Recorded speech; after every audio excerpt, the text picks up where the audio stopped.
अल्हम्दुलिल्लाहि रब्बिल आलमीन वस्सलातु वस्सलामु अला सय्यिदिल मुरसलीन अम्मा बाद फ़अऊज़ु बिल्लाहि मिनश शैतानिर रजीम बिस्मिल्लाहिर रहमानिर रहीम अस्सलातु वस्सलामु अला सय्यिदिल मुरसलीन अन अबी हुरैरा क़ाल क़ाल रसूलुल्लाह सल्लल्लाहु अलैहि वसल्लम कुल्लु अमल इब्नि आदम युदअफ़ुल हसनतु इला मा शाअ अल्लाह यक़ूलु अल्लाहु तआला इल्ला सौम फ़इन्नहु ली व अना अज्ज़ी बिही। हज़रत अबू हुरैरा रज़ियल्लाहु तआला अन्हु से रिवायत है कि आका करीम सल्लल्लाहु अलैहि वसल्लम ने फरमाया कि इंसान की नेकी का सवाब 10 गुना से 700 गुना तक बढ़ा दिया जाता है, बल्कि इससे भी कहीं ज़्यादा जितना अल्लाह ताला चाहे।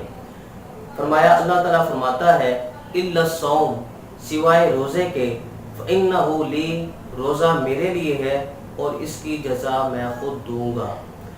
इस हदीस पाक से वाज़ेह होता है कि दूसरी इबादतों का सवाब और उसका अजर अल्लाह ताला ने मखलूक के ऊपर ज़ाहिर कर दिया है।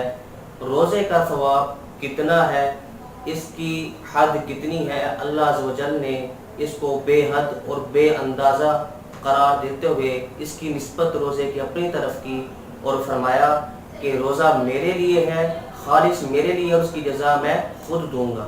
हदीस पाक में आया वो अना अज्ज़ी बिही, इसकी जज़ा मैं खुद दूंगा।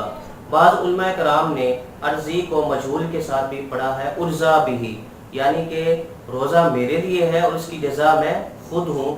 तो इतनी बड़ी फजीलत रोज़े की, इसके असबाब क्या हैं, उलमा कराम ने इसकी डिफरेंट रीज़न्स और असबाब बयान किए हैं। उनमें से चंद रीज़न्स और असबाब मैं बयान करता हूँ। नंबर एक ये कि उलमा कराम बयान करते हैं कि रोज़ा जो है ये कुशीदा इबादत है, ये लोगों के ऊपर रोज़े का हाल मुनकशिफ नहीं हो सकता, जबकि जो दूसरी इबादतें हैं जैसे नमाज, हज, ज़कात, खैरात, ऐसी इबादतों का हाल लोगों के ऊपर ज़ाहिर हो जाता है, जबकि रोज़ा एक ऐसी इबादत है जो एक पोशीदा अमल है, जो बंदे और अल्लाह के दरमियान होती है। इस वजह से अल्लाह ताला ने फरमाया कि रोज़ा खालिस मेरे लिए है और उसकी जज़ा मैं खुद दूंगा। दूसरी इसकी रीज़न और हिकमत उलमा कराम ने यह बयान की है कि दूसरी जो इबादतें हैं जैसे नमाज, हज, ज़कात, खैरात, इनमें इतनी ज़्यादा मुशक्क़त नहीं उठानी पड़ती, इन इबादतों में इतनी ज़्यादा नफ्स कशी का मामला नहीं होता, जबकि रोज़ा जो है, रोज़े में भूख प्यास और नफ्स कशी का मामला ज़्यादा होता है, रोज़े में मुशक्क़त ज़्यादा होती है। इस वजह से रोज़े की फजीलत इतनी बड़ी बयान की गई। और तीसरी रीज़न जो इसकी बयान की गई है वो ये बयान की गई है कि दूसरी जो इबादतें होती थीं जैसे कि सजदा वगैरह, तो ज़माना जहालियत में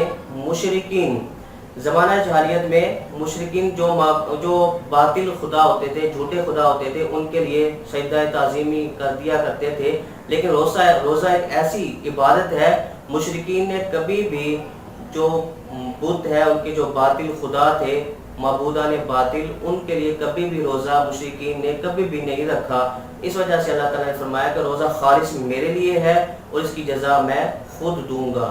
और तीसरी इसकी जो रीज़न उलमा कराम ने इसकी बयान की और हिकमत बयान की वो ये बयान की है कि दूसरी जो इबादतें होती हैं यानी कि ज़ाहिरी इबादतें, उनमें रियाकारी का शाइबा हो सकता है, जबकि रोज़ा एक ऐसी इबादत है इसमें रियाकारी का कोई भी अमल दखल नहीं होता।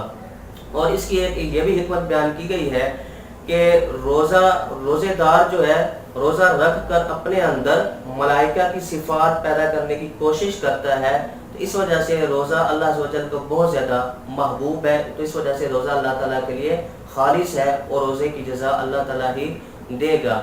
और इसकी एक हिकमत ये भी बयान की गई है कि दूसरी जो इबादतें हैं जैसे कि नमाज, हज, ज़कात, बरोज़े क़यामत जो हुकूकुल्लाह की तलाफ़ी है उसकी कोताहियों में इनको खर्च किया जाएगा, लेकिन रोज़ा एक वाहिद इबादत है जो हुकूकुल्लाह की तलाफ़ियों की कोताहियों में खर्च नहीं की जाएगी। तो इस वजह से रोज़े की जो फजीलत है, इसके जो मुख्तलफ इतने असबाब बयान किए गए, उनमें से चंद मैंने आपके सामने बयान किए हैं। तो सल्लु अलल हबीब।